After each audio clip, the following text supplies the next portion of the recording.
every religious denomination or any section.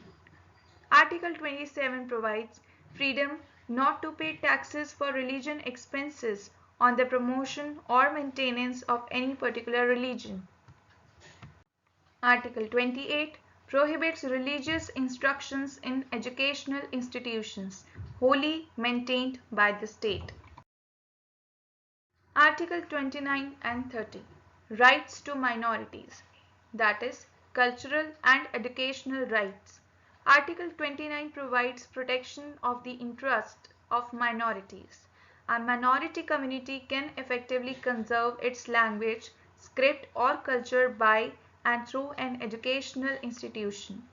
Article 30 states that the rights of minorities, whether based on religion or language, to establish and administer educational institutions.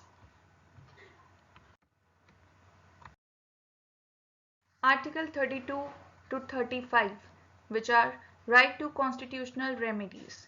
Rights, in order to be meaningful, must be enforceable and backed by the remedies in case of violation.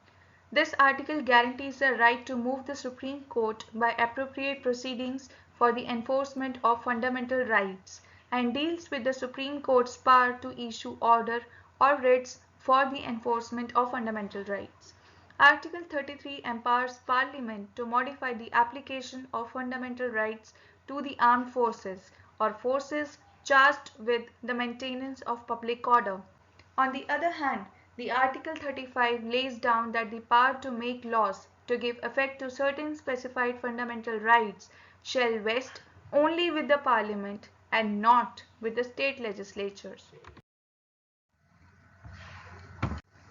Therefore, fundamental rights play a significant role because they are most essential for the attainment of the full intellectual, moral, and spiritual status of an individual.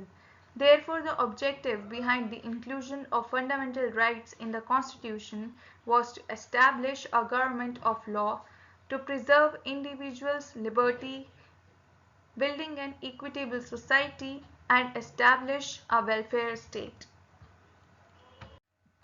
I hope you liked the video. Don't forget to hit the like button and subscribe to our channel. Hit the bell notification to get the latest update about the upcoming videos. Thanks for watching. Stay healthy and stay safe.